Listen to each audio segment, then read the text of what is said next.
Growing up in the Morrison family meant one thing: business was everything. Our family's company, Morrison Industries, wasn't just a corporation, it was our legacy, our identity, our future. At least, that's what my father drilled into our heads from the moment we could understand what money meant. I'm Sarah Morrison, though these days most people know me by a different name. My sister Olivia was always the golden child, the one who seemed destined to inherit our family's $80 million manufacturing empire. She had the perfect smile, the right connections, and most importantly, our parents' unconditional approval. Me? I was the quiet one, the observer. While Olivia dazzled everyone at business dinners with her charm, I spent my time in our factories, learning every detail of how things actually worked. I talked to the workers, understood the machinery, and most importantly, saw the flaws in our company's operations that everyone else overlooked. "Sarah, darling, why are you wasting time with the assembly line workers again?" My mother's voice dripped with disappointment one summer afternoon when I was 22. "You should be at the country club with Olivia. She's networking with the Henderson's son. Now that's how you build business relationships." I looked up from the production reports I was studying, trying not to show how much her words stung. "Someone needs to understand how things work on the ground, Mom." She sighed, that familiar sound of resignation I'd heard my entire life. "Leave that to the managers, dear. That's not what owners do." Little did she know, I was learning exactly what owners should do: understand their business from the ground up. Every weekend I spent in those factories taught me something new. Every conversation with a worker revealed inefficiencies that could be fixed, innovations that could be implemented. But my family didn't want innovation. They wanted things to stay exactly as they had for 3 generations, profitable enough to maintain our lifestyle, prestigious enough to keep us at the top of the social ladder. Everything changed the day I discovered something in our company's financial reports that no one else had noticed. Our biggest client, Atlas Corporation, was hemorrhaging money due to our inefficient supply chain. They were paying premium prices for subpar service, and sooner or later, they would realize it. I tried to warn my father, "Dad, we need to modernize our production line. Atlas is overpaying by millions." And when they figure it out— "Enough, Sarah." He cut me off, not even looking up from his golf magazine. "Atlas has been with us for 20 years. They're not going anywhere. Now, have you RSVP'd for the Chamber of Commerce Gala? Olivia's getting a speech about the future of Morrison Industries." That was the moment I realized I had 2 choices: watch our family's legacy crumble under its own weight, or do something about it myself. I made my decision that night. If my family wouldn't listen to me as Sarah Morrison, perhaps they'd listen to someone else entirely. Using my personal savings and a small inheritance from my grandmother, I founded Aurora Enterprises, a small consulting firm specializing in manufacturing efficiency. My plan was simple but ambitious: help Atlas Corporation optimize their supply chain, prove my worth, and eventually acquire enough influence to protect Morrison Industries from its own stubbornness. For the next 5 years, I lived a double life. By day, I was Sarah Morrison, the disappointing daughter who just couldn't seem to understand her place in the family business. By night, I was Southeast Williams, the mysterious founder of Aurora Enterprises, quickly gaining a reputation for turning struggling manufacturing operations into well-oiled machines. "I don't understand why you can't be more like your sister," my mother lamented during one of our weekly family dinners. "Olivia's already brought in 3 new clients this quarter." Across the table, Olivia smirked, adjusting her designer blazer. "Not everyone has a head for business, Mother. Sarah's trying her best. I bit my tongue, thinking about the contract I'd just signed that morning as Southeast Williams to consult for one of the largest manufacturing conglomerates in Asia. My best was better than they could imagine. The real twist came when Atlas Corporation, facing increasing pressure from shareholders to cut costs, hired Aurora Enterprises to audit their supply chain.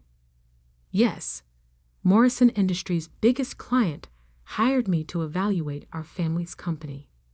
The irony was almost too perfect.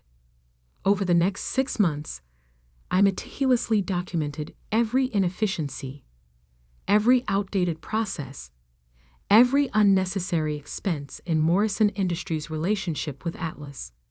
The numbers were staggering. Atlas was overpaying by nearly $12 million annually. But instead of just exposing these problems, I developed a comprehensive plan to fix them. New technology, streamlined processes, modern management techniques, everything Morrison Industries needed but refused to consider. Then came the opportunity I'd been waiting for. Atlas Corporation, impressed by Aurora's work, offered to sell me a significant portion of their shares. They wanted someone who understood manufacturing to have a seat at the table. I mortgaged everything I owned, leveraged every connection I'd built, and took out loans that would have given my father a heart attack. But in the end, I became Atlas Corporation's majority shareholder. The timing couldn't have been better. My parents had just announced their retirement, and everyone knew Olivia would be named CEO of Morrison Industries. The handover ceremony was scheduled for next month, a grand affair with all the city's business elite in attendance.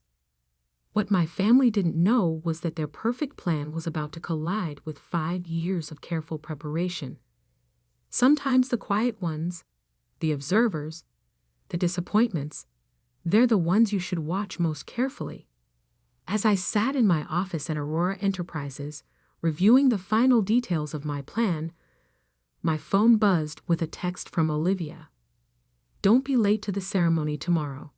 Try to wear something presentable for once."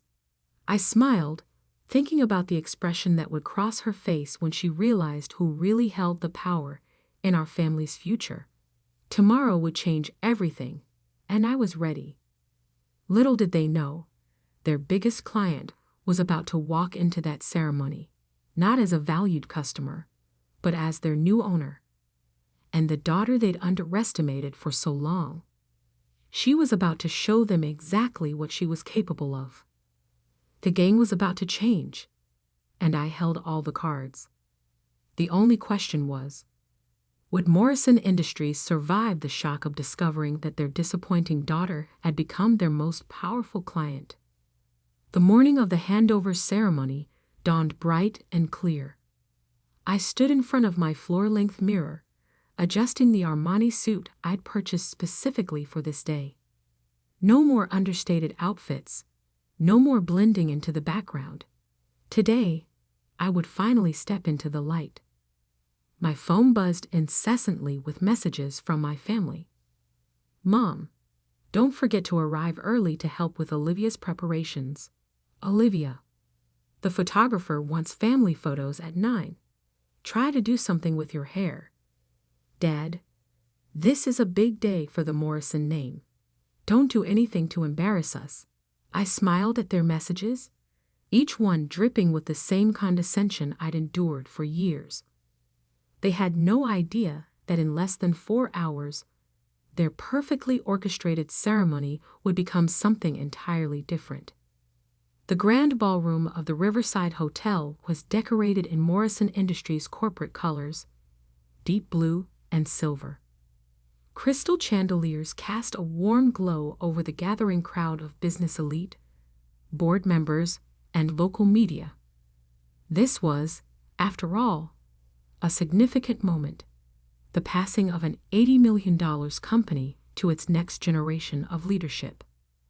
My mother spotted me as soon as I walked in, her eyes immediately narrowing at my appearance. "Sarah, what are you wearing?" she hissed, pulling me aside. That suit must have cost a fortune. Please tell me you didn't put it on credit. Don't worry, Mother, I replied calmly. I can afford it. She shook her head, already distracted by the arrival of more important guests. Just try not to draw attention to yourself. This is Olivia's day. I watched her hurry off to greet the mayor, thinking how this would be the last time she'd dismiss me so easily. Across the room, Olivia held court among a group of admirers, her designer dress catching the light as she laughed at something undoubtedly brilliant she just said. Ladies and gentlemen, please take your seats. The ceremony is about to begin. The announcer's voice echoed through the ballroom. I took my assigned place in the front row, next to my parents. The board members filled the seats around us, their expressions ranging from polite interest to barely concealed ambition. They all thought they knew how this day would play out.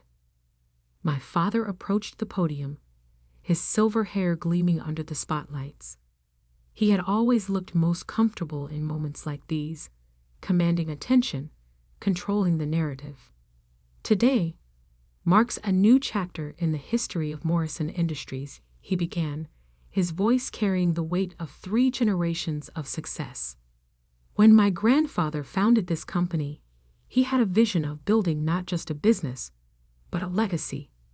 I tuned out his rehearsed speech, instead watching the door at the back of the ballroom. Any minute now. And so it gives me great pride to announce that leadership of Morrison Industries will pass to my daughter, who has proven herself more than capable of carrying our family's legacy into the future. The double doors opened quietly, and Marcus Chen, CEO of Atlas Corporation, walked in with his executive team. Right on schedule. Olivia Morrison, please join me on stage. Olivia rose gracefully, beaming as applause filled the room. She was halfway to the podium when Marcus Chen's voice cut through the celebration.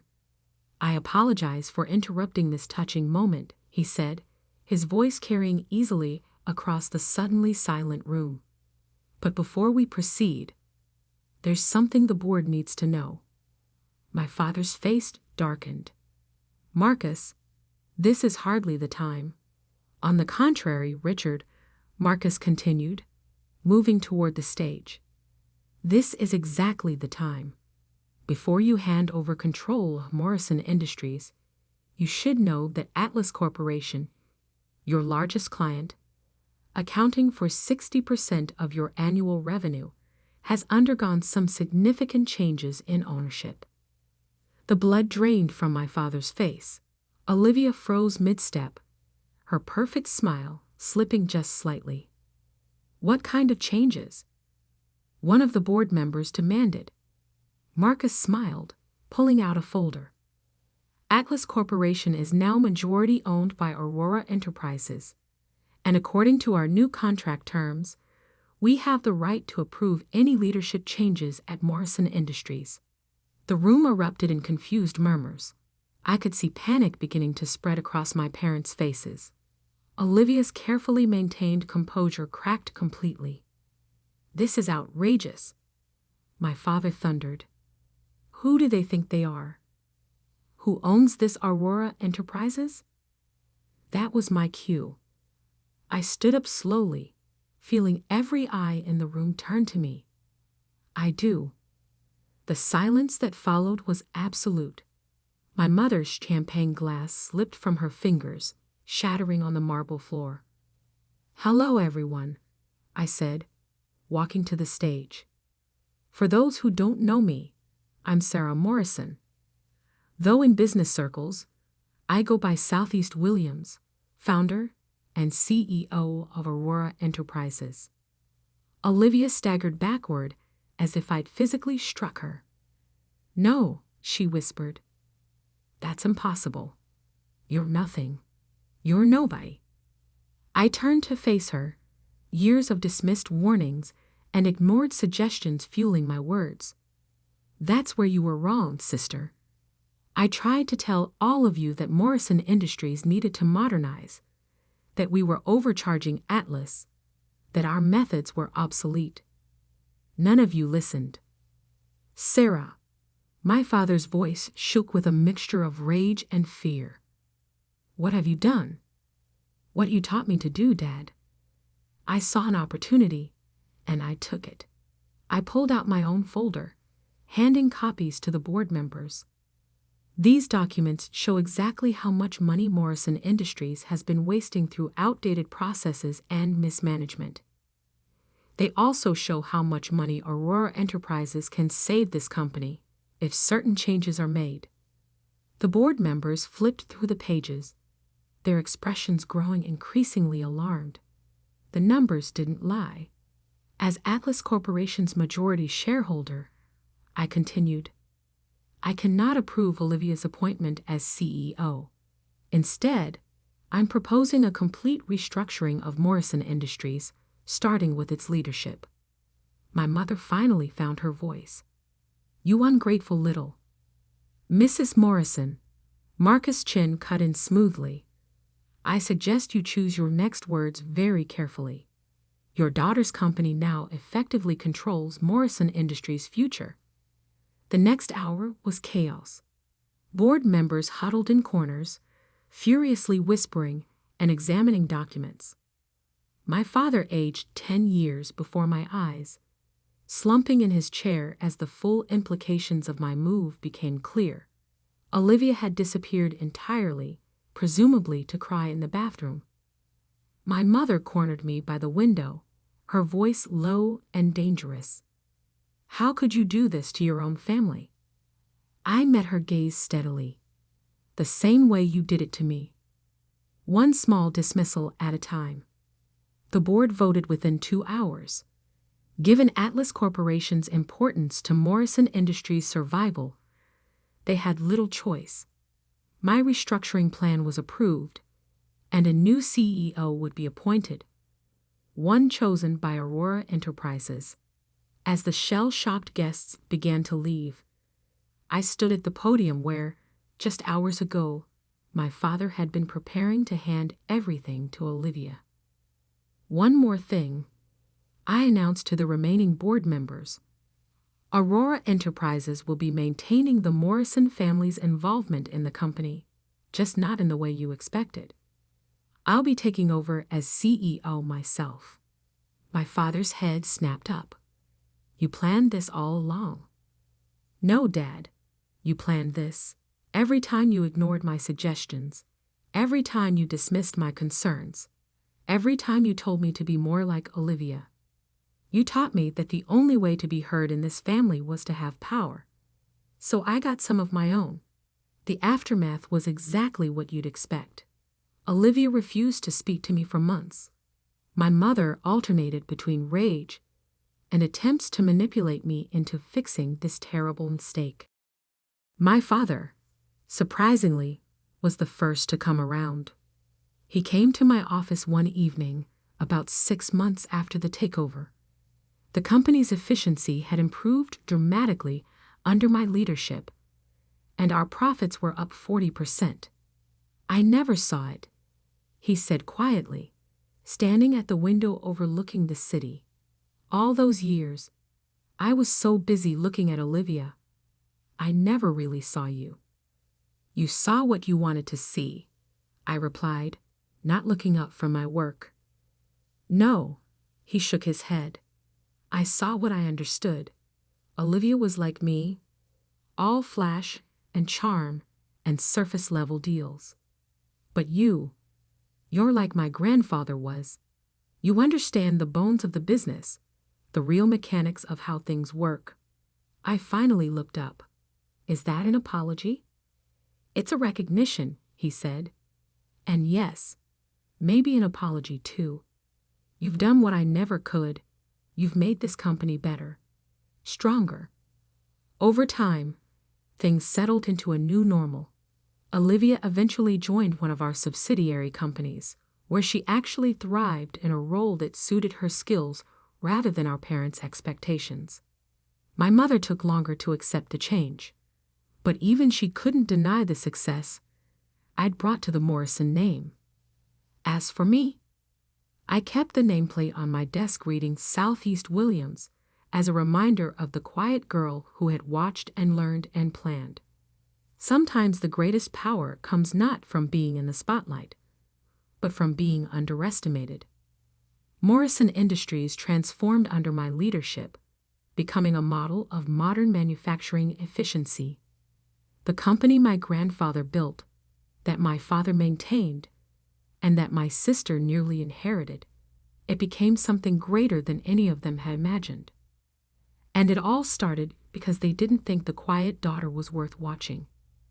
Last week, I received an invitation to speak at my old university's business school. The topic? Innovation and leadership in family businesses. I had to laugh at the irony. I'm planning to tell them the truth. Sometimes the best business lessons come from being underestimated. Sometimes the quiet ones, the observers, the disappointments, they're the ones who end up changing everything. After all, I should know. I'm Sarah Morrison, the daughter they never saw coming. And this is just the beginning of my story.